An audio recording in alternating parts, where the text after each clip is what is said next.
Hey everybody, it is TorontoUnicorn And we were literally just like smoking some weed and drinking some decaf coffee and having like a girl talk, and we thought, you know what? We're on a mission to get a lot of views on this channel, and we thought, why not invite you as a bit of like a fly on the wall to our conversation. So we're not so much making a video, we're going to be having a conversation and you're going to be welcome to watch. Here's a funny story. So I had a rule: I was never allowed at someone's house if their parents weren't home. No, I'm not allowed in a room with a boy with the door closed, like all those things.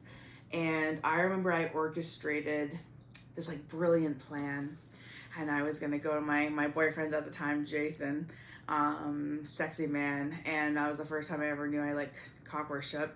I was suddenly very like interested in it, with him specifically. It was like the first one.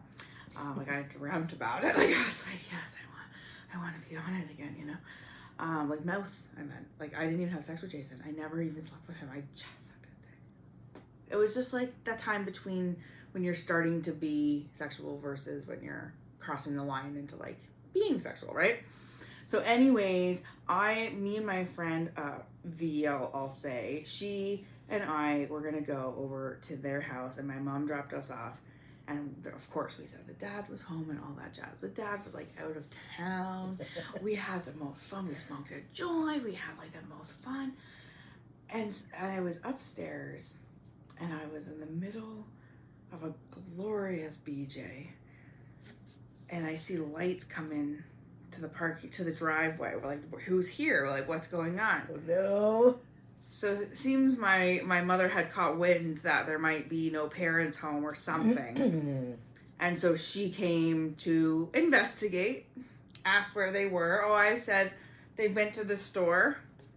Well, we'll just wait till they get home. And my mom literally sat down, crossed her legs, and I was just like, fuck, they're not coming home.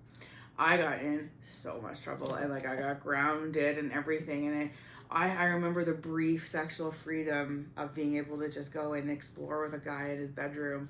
And like, oh, I mean, I've always liked sex way more than most people. Me too. It was the first time I ever got captivated by him, by needing him, his sexually like fulfillment. Like, anyways, that was my awakening of like my sexual nature. Wow. Yeah. I remember being at this party, and the party was being thrown by my boyfriend at the time, okay? So my boyfriend at the time was about 16. And anyway, he was having this party. I don't know where his mother was. Like, maybe she was there, maybe not. We don't know. But he had the whole basement to himself, and it was filled with kids like us. Okay. And he had manufactured this bed concoction thing that had like bamboo things, so it was like a nice private corner. Wow. Anyway, I just remember being in there with two guys that day. Now, of course, I didn't sleep with them, but there was touching of genitals and things like that going on. And hang on, so that got broken up because the boyfriend had to go upstairs, and the other one thought that I'd had sex with him, and I went, no, I didn't have sex with him. He was waiting for his turn. I'm like, no, that was it. The game is over. It's done. So he went upstairs with blue balls, and I went up with him, and I ended up sitting on the couch where two other guys were watching porn, and then I ended up, playing with them simultaneously. It was, I was bad. I never had multi-person experiences until I'm in my 30s. Even then.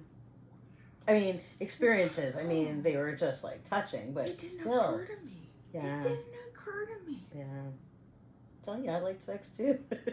Wow. Yep. You're not alone, honey. Cheers. Cheers. It's true. I just remember with this boyfriend specifically, Jason, we would be in a park, and I'd be like, let's go in there so I can like take his pants down. Like I would want a blowjob way more than he would. Guys don't have to ask me for a blowjob. There usually are. Did you hear that? That's just it. Like I remember there was a guy I dated in Kingston, and every time he would get out of the shower, he would walk back into the bedroom with a towel on, and every time I would just take the towel off. It was freshly clean too, and I would just give him like a blowjob. Yeah, that's why I like multiple sex partners, because for example, the girlfriend that I play with once in a while, she is a lovely cock hungry cum slut, like so happy for it. I don't like cum, but you know what? I like watching the guys that I'm friends with Come on, give her their cup. You know what I'm saying? So you don't have to be into everything to please somebody, as long as you're open to maybe having them get it pleased somewhere else, even in front of you. That's how I feel about it. So it's like, hey, if I don't do anal, well, why don't you fuck her ass? Like, that's just how I feel about it. It's like, get it right, get it from somewhere else. You know? I hear you. I just like being there for it. I like being in the room. I wouldn't get the same kick out of it if it was in a separate room. It never occurred to me I was a swinger. It never occurred to me I was bisexual until I was in my 30s. Well, I remember being about 19 and somebody suggesting it, and it gave me the willies. Like, there was no way. But then again, she also suggested that I remove the pubic hair, and that also gave me the willies, which, you know, different time, different place. Having said that, it never occurred to me until, I want to say, in my mid-20s. Yeah. Mid-20s. So, but I mean, again, it was like one of those university experiments. You try it, you're like, it fits me, it doesn't. No one ever suggested to me to fuck multiple people. I don't know why, but it You never have the internet. occurred to me. No, I'm telling you, I lived in vanilla world. Seriously? I was vanilla. I was a product of indoctrination of my cultural upbringing, and I did not color outside the box. I didn't even know there was a box to color outside of. Wow. But then, I remember somebody specifically, I'm not mentioning who, told me that they went to a sex club, and I remember, hold my drink for a second. It's going to be dramatic. And I remember being like, tell me everything. Like, I was just like, tell me about, what was it like when like people having sex against the walls? Like, well, like, tell me what was it like. I needed to know everything. And that's the first clue I had that I was like, what the fuck is this world? Like, what is this thing that people do? And my person who told me experimented a few times, like shared their partner and a few times, and I just remember being like mind fucked. Like, I'm like, you had somebody suck his dick? Like, I was shocked.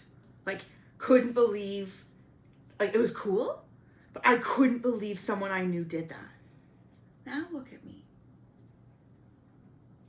All I'm saying is, you don't have to already know you're a swinger. You literally can see a little bit of a world, and I'm telling you, it can change you. It can literally be inviting in and be like, hey, how would you like to expand your joy in your life? How would you like to, like, experiment with all levels of, like, intimacy? Sexual intimacy can come from kink instead of connection. I see a lot of specifically dom sub dynamics that come to the club that aren't dating or anything. They're there to perform a role. Yeah. And sometimes there's not even penetration. There's literally just a scene of domination. And it's because there's so much in it for these people. There's so much in it. It's rich in its own way. Yeah. So where is a weird place that you've had sex? I gave a blowjob behind the cash register at a backpack store I worked at. Okay. That's not sex. No, that counts. It's you know, unusual place. I also remember having, because I'm loud, I know you know that. I'm a loud person. I was always loud in sex. It's not a fake thing. It's like, it's a thing. And I remember once having loud sex in a tent with my boyfriend thinking no one was around. And as soon as we were done, like, people cheered. I thought you were going to say the wolves howled back at you. No, because they were listening in, and I was just like, oh my god. Like, in a way, that was like my first exhibitionist. All right, so that's interesting that you should say that. I once stayed in a hotel. This is a great story. The walls there were made of paper.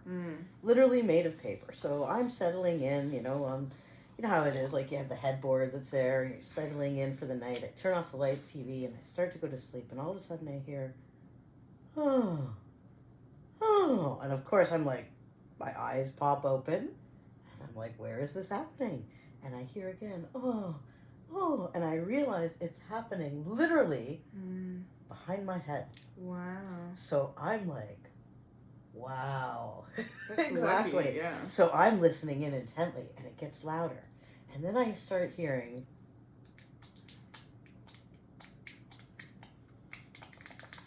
Oh my god, you're so committed to the story.